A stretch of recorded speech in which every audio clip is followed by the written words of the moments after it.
Curiosity यानी तजस्सुस के नताइज हैरानकुन भी हो सकते हैं और ख़तरनाक भी। ये कहानी भी कुछ ऐसी ही है जिसमें तजस्सुस ने दुनिया को हैरान भी किया और परेशान भी। 1990 की दिहाई के आखिर में एक 15 साला लड़का जोनाथन जेम्स अपने छोटे से बेडरूम में बैठा कोड्स, नेटवर्क्स और फायरवॉल की दुनिया में गुम था। ऑनलाइन वो अपने निक नेम कॉमरेड से जाना जाता था। वो एक सेल्फ टॉट जीनियस था जो सिर्फ कंप्यूटर से सिर्फ खेलता नहीं था बल्कि उसे समझना भी चाहता था। वो स्कूल में दिन गुजारता और रातें कंप्यूटर की स्क्रीन की रोशनी में। वो सिस्टम्स एक्सप्लोर करता था, वल्नरेबिलिटीज तलाश करता और फायरवॉल की कमजोरियां तलाश करता। फिर एक रात उसके सामने एक दरवाजा खुला। अमेरिकी डिफेंस डिपार्टमेंट के एक सर्वर में छुपी एक छोटी सी मिसकॉन्फ़िगरेशन। ये एक ऐसा छोटा बैकडोर था जिसने उसे इसी सिस्टम के अंदर जाने की इजाजत दी। जोनाथन ने सब्र, मेहनत और तजस्सुस से लाइंस ऑफ कोड के पीछे छुपे लूप होल्स तलाश किए और बिलाखिर वहां पहुंच गया जहां बहुत से माहिरीन भी नहीं पहुंच पाते। वहां पर उसने एक ऐसा प्रोग्राम इंस्टॉल किया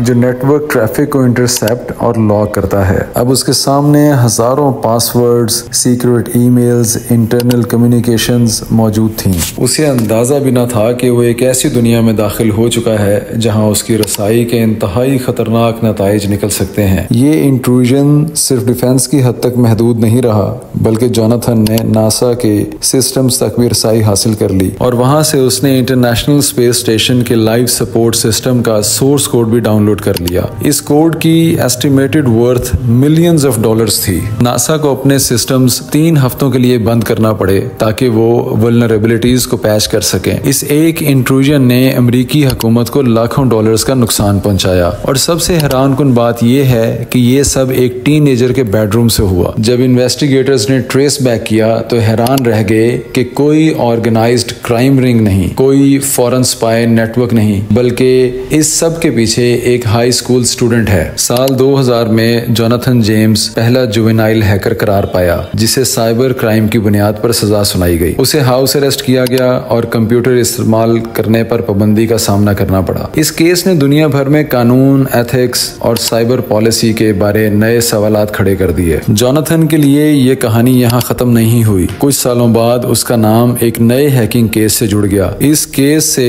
जोनाथन ने बार बार अपनी लाताल्लुकी जाहिर की मगर लगातार तफ्तीश, अवामी दबाव और कानूनी पेचीदगी ने उसे ज़हनी दबाव में मुब्तला कर दिया। सिर्फ 24 साल की उम्र में जोनाथन जेम्स ने अपनी जिंदगी खत्म कर ली। इसकी मौत ने टेक कम्युनिटी को हिला कर रख दिया। सब ये सोचने पर मजबूर हो गए कि हम अपने ब्राइट यंग माइंड्स को गाइड और सपोर्ट क्यों नहीं कर पाते। जोनाथन जेम्स ने साइबर सिक्योरिटी की दुनिया बदल दी। हुकूमतों और इदारों को ये सोचने पर मजबूर कर दिया कि सिर्फ स्ट्रॉन्ग फायरवॉल्स काफी नहीं बल्कि ethical hacking, bug bounty programs और कंटिन्यूस मॉनिटरिंग नागुज़ीर है। यही वजह है कि हैक द पेंटागन जैसे इनिशिएटिव्स लिए गए जहां एथिकल हैकर्स को इनवाइट किया गया कि वो कानूनी तरीके से सिस्टम्स में फ्लॉज तलाश करें और इनाम जीतें। यूं वही क्यूरियोसिटी यानी तजस्सुस जो कभी गलत सिमत में चला गया था अब पॉजिटिव और स्ट्रक्चर्ड अंदाज में इस्तेमाल हो रहा था। जोनाथन जेम्स की कहानी सिर्फ एक हैकिंग पर मुश्तमिल नहीं बल्कि ये कहानी हमें क्यूरियोसिटी, मोरालिटी, टैलेंट और मेंटल हेल्थ के दरमियान तवाज़ुन बरकरार रखने की अहमियत याद दिलाती है कि नौजवान दिमाग इनोवेशन के लिए बेहतरीन होते हैं मगर इन्हें सही